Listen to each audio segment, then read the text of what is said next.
Alright, so in our previous topic we had talked about transcription in prokaryotes. Now we're going to talk about transcription in eukaryotes. Before we do that though, just because I'm really paranoid, gonna double check. Yep, okay, we're recording. Good, just wanted to double check. You know how that is, right? So remember in prokaryotes we had 3 stages of transcription. We had initiation. That was the first stage. Our second stage was elongation.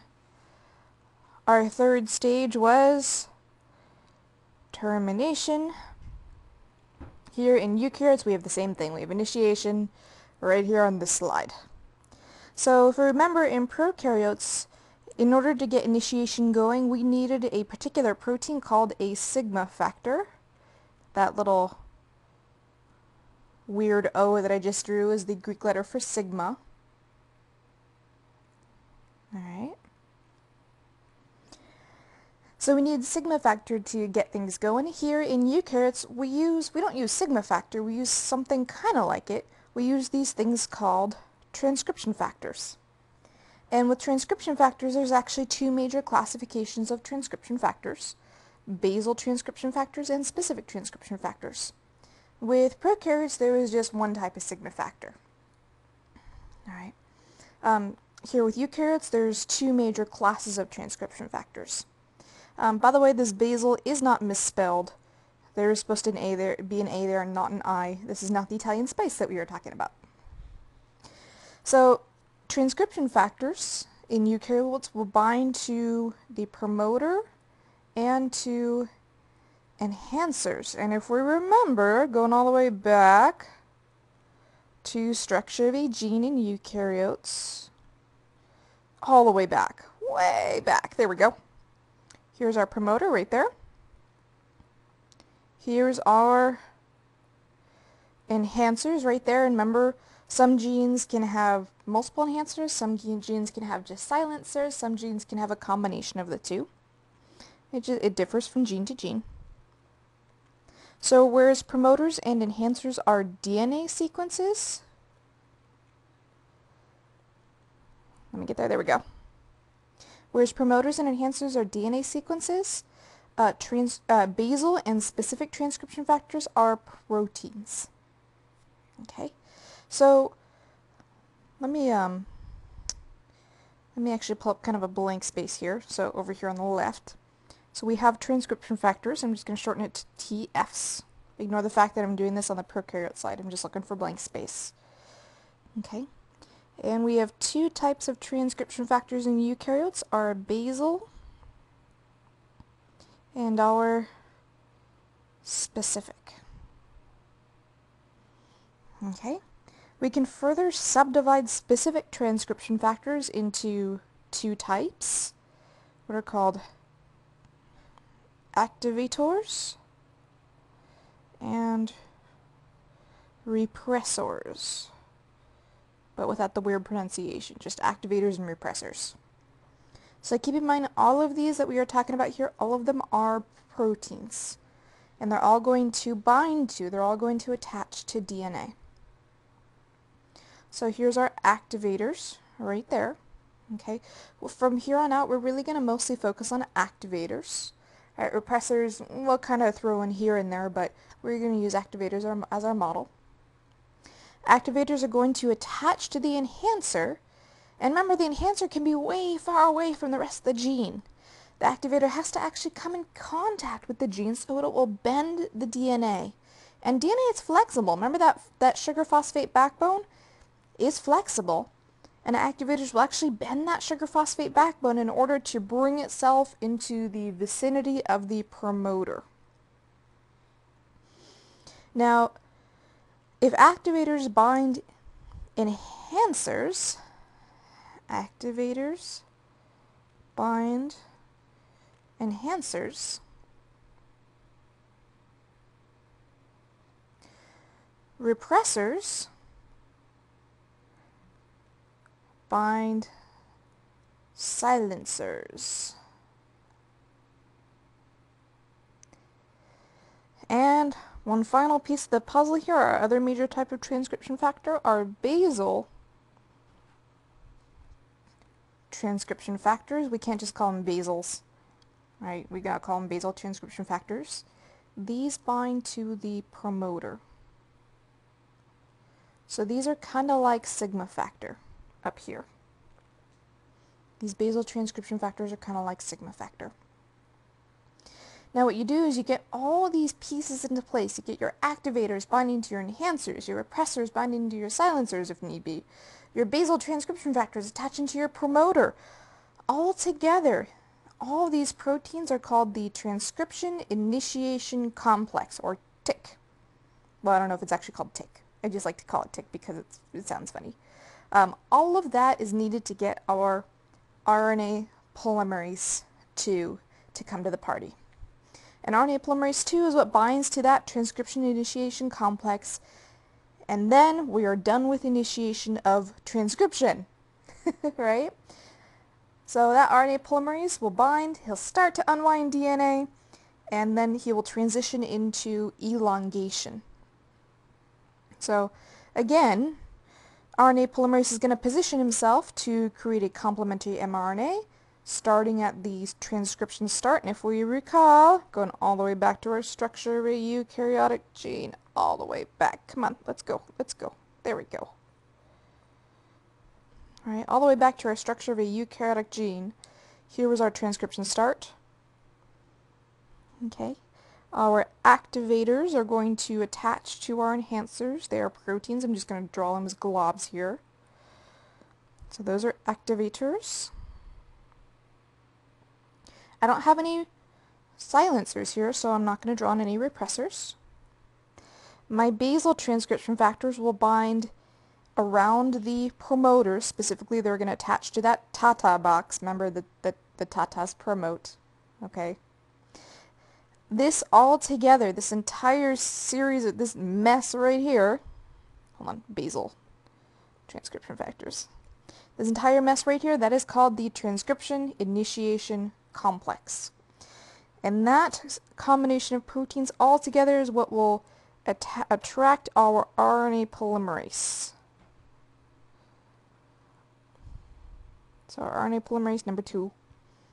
Okay. And he's going to unwind the double-stranded DNA, create a little transcription bubble, and start matching up complementary RNA nucleotides at transcription start. And that is the end of initiation in eukaryotes. So a couple more pieces going on here. We've got several different types of transcription factors. Okay. So this is where we talk about our basal transcription factors binding to the promoter. Okay. Our basal transcription factors, as we just mentioned, bind to the TATA box. That TATA has a specific shape. And TATA, as we said before, it's found in almost every promoter. And the closer you are, the closer your TATA box is to simply TATA, right, the better you will do transcription. So the more copies you will make. If you have a TATT, well, your basal transcription factors won't bind as tightly. That TATT has a slightly different shape. So those basal transcription factors, they're looking for a TATA, right? So they're not going to bind quite as tightly and not quite as thoroughly. So your RNA polymerase is not going to be able to bind quite as tightly and quite as thoroughly. And so your levels of gene expression are going to go down a little bit. The specialized transcription factors bind to our enhancers and silencers, these special DNA sequences that are way far away, usually upstream, of the coding sequence, also called the protein coding sequence.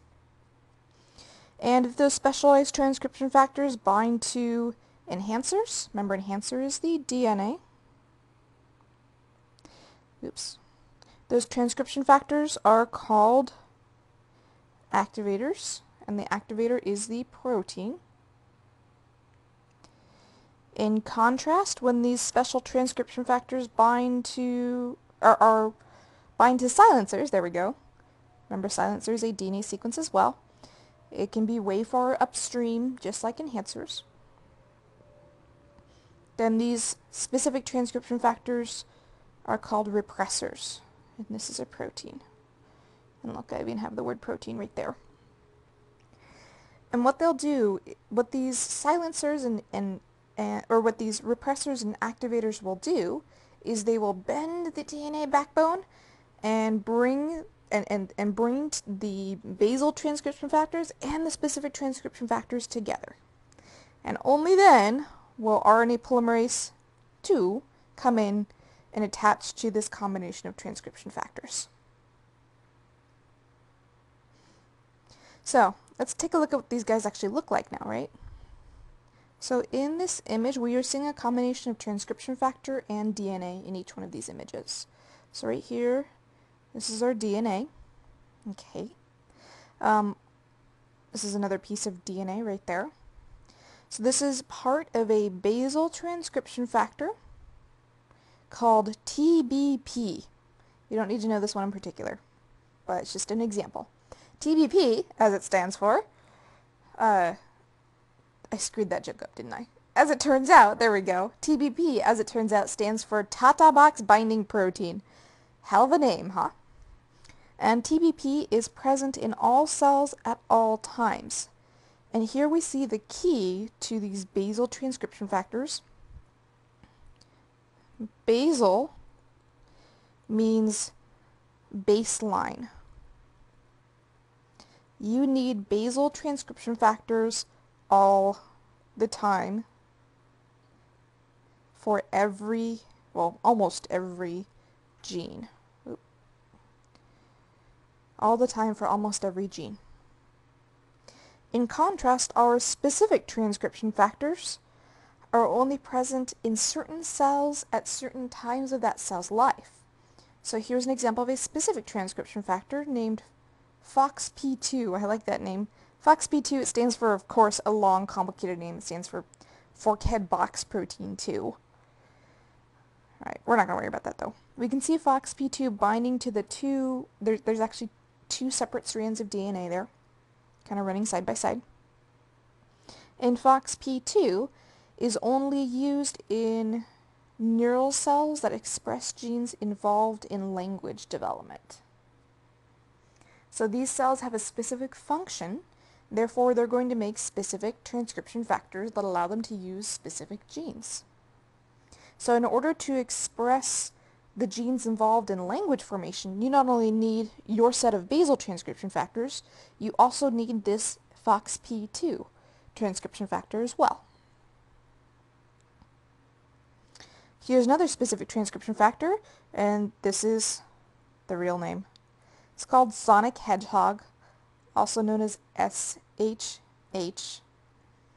Sonic hedgehog is actually expressed during embryonic development, so it's only used in developing cells during, well, development.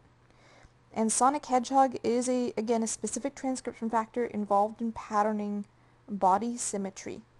So the reason why you are symmetrical is part of the reason why you are symmetrical. And by symmetrical, I mean like hot dog fold symmetry, right? So you have 2 arms, 2 legs, 2 hands. If you fold yourself, up and down, right down the middle.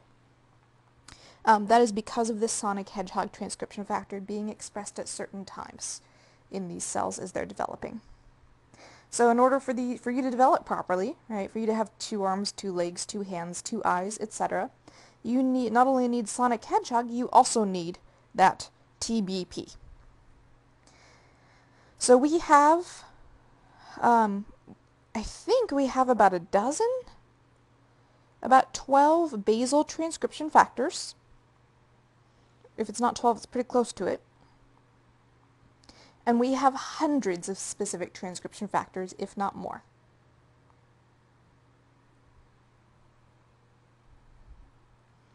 And when I say we, I mean humans. Now, here's the thing, though. You often need several different transcription factors in place. When I say several, this can sometimes mean a couple dozen, right? You often need a couple dozen of these transcription factors in place to actually do transcription. If you decrease the number of transcription factors that you have, you don't totally shut off transcription, you may just tone it down a little bit. So the number of transcription factors that you have, and also the type, right, whether you have repressors or activators, they both influence the level of transcription, which will ultimately influence the rate of gene expression. And we produce specific transcription factors, usually as a result of signal transduction pathways, usually as a result of cell communication.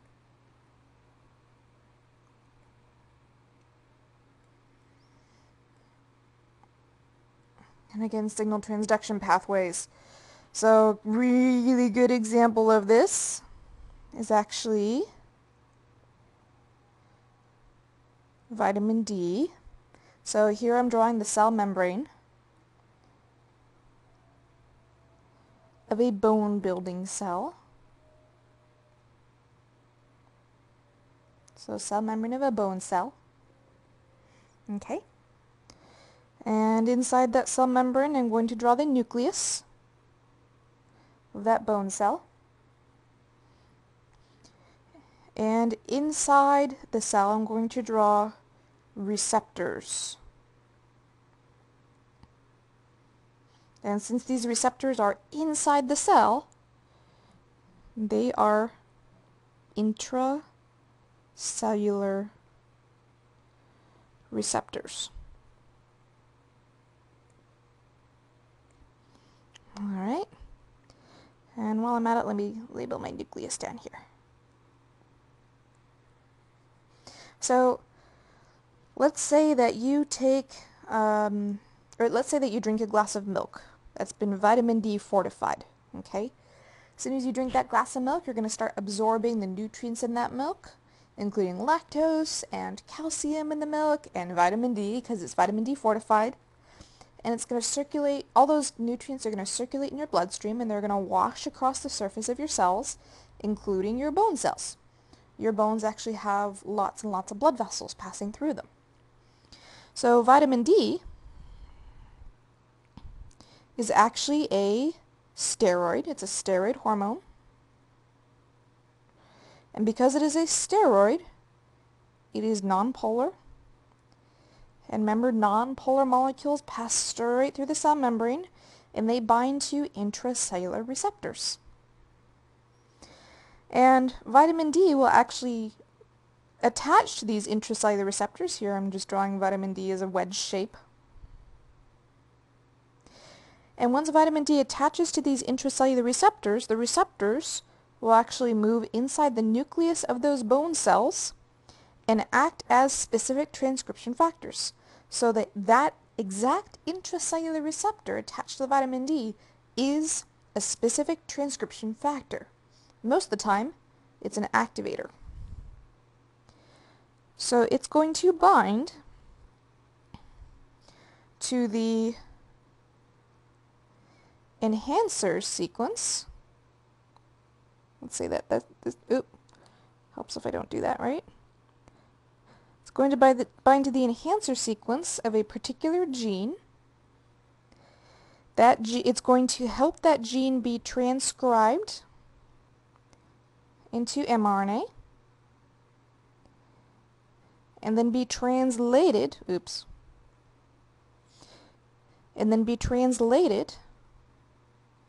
into protein. So I'm going to draw a little protein here. Okay.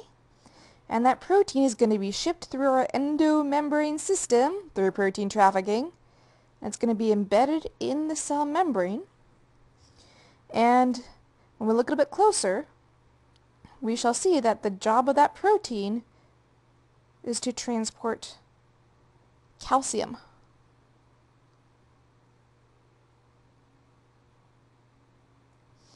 Alright, so that transporter that we produced as a result of vitamin D is actually a calcium transporter to let calcium inside our cells. Because remember, calcium, like other ions, can't get inside the cell membrane all by itself. So we know that you need to consume vitamin D in order to absorb calcium, right? And this is why. because you are using the vitamin D and its intracellular receptor as a specific transcription factor for the calcium transporters. That's just one example. We can also produce transcription factors from this signaling pathway from intracellular receptors that cause the expression of growth factors that make your cells grow, through mitosis after a wound, right, to fill in that wound. You may express glucose transport proteins to uptake glucose after a meal. So in that case, it's the insulin signaling pathway that activates the transcription and translation of glucose transport proteins. So that's how we produce our specific transcription factors in most cases as a result of these signal transduction pathways. Okay, so here's just some more examples of specific transcription factors. The one that I really want to point out here, there's actually two of them, is P53. So P53 is produced as a result of DNA damage. And P53 will activate a whole other suite of genes. Alright, and all these other genes will help to repair the DNA damage, if that DNA damage is repairable, or if the DNA damage is too bad, well, then the cell will kill itself in a process called apoptosis. And these genes will they'll trigger apoptosis. Hypoxia is another one. So hypoxia is low oxygen conditions.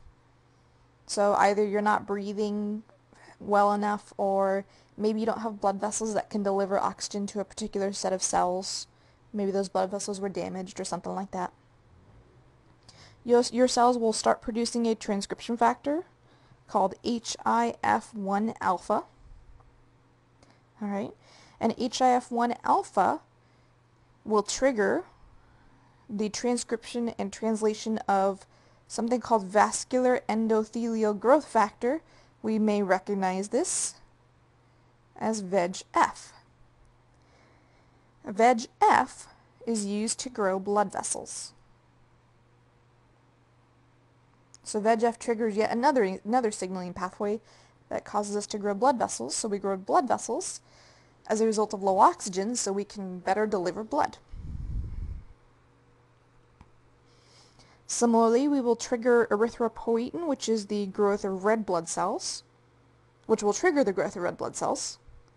And then glycolytic enzymes, so we can do glycolysis a whole lot and not necessarily continue through the rest of cell respiration. And we'll talk more about this when we get to cell respiration. Alright, so P53 and HIF1 alpha, you don't need to be able to write them out, but be able to recognize them. Okay, so all that was just to get RNA polymerase in place. Okay, after this, we go into elongation and termination, our next two stages of transcription in eukaryotes. In elongation, our RNA polymerase number 2 is already attached. He moves down the coding sequence. Remember, this is also called the template strand. He creates a complementary mRNA using those NTPs. Remember, no D, because the D stands for deoxyribose. And then to terminate, we get to our transcription stop signal. And if we remember, in prokaryotes, our transcription stop signal was a palindrome. So when we made the oops, helps if I don't do that right. Okay, let me find where it was. Come on. Oh, okay, there we go. No, okay, I'm going to stop messing with this, I swear. Okay, when we get to prokaryotes, remember our transcription stop was that palindrome? And so we created that hairpin loop at the end, and that's what knocked RNA polymerase off, and we said, man, how lame is that? In eukaryotes, it's even lamer. So RNA polymerase, when he gets to the transcription stop, signal, that transcription stop signal is actually a bunch of T's, 10 to 20 T's all in a row. So we call that a poly-T stop signal. Very creative name, right? And if you remember, an A to T base pairing is very weak. So when RNA polymerase matches up an A ribonucleotide to the T deoxyribonucleotide on the DNA, well, we only have 2 hydrogen bonds there, right? So get 10 to 20 of those in a row, and RNA polymerase will fall off. RNA polymerase needs to lose some weight, man. He's a big, bulky molecule. And if you don't have enough hydrogen bonds to support your weight, you're going to be kicked off. Now, the RNA that we produce as a result of this is not really adult mRNA. It's not ready to face the real world yet. It's called pre-mRNA, or the primary transcript. And we have to do something called processing to that pre-mRNA to make it an adult.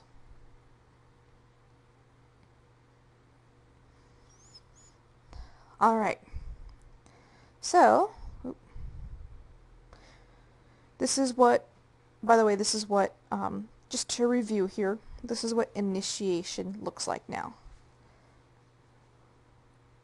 I think my slide got a little bit misplaced. I think I meant to have this a little earlier. So we're backtracking just a little bit and we're looking at initiation in eukaryotes now. Here's our enhancer sequences. Here's our promoter. There's our transcription start site. Here's our activators. They're called by their full name here, transcriptional activator proteins. Here's our general, also known as basal, transcription factors. I got this image from a different textbook, so that's why the names are a little bit different. So we produce these activator proteins as a result of signal transduction. These basal transcription factors are always there. If they're not always there, your cell is in a whole lot of trouble. So these activator proteins will bend the DNA backbone to bring themselves and a couple other proteins into contact with the basal transcription factors attached to the promoter. And only then can RNA polymerase right there actually attach and start opening up a little transcription bubble.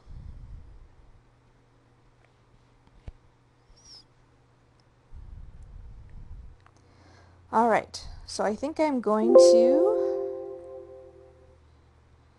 stop right there, and I'm going to upload mRNA processing as its own separate video. So thanks for sticking with me as always, guys.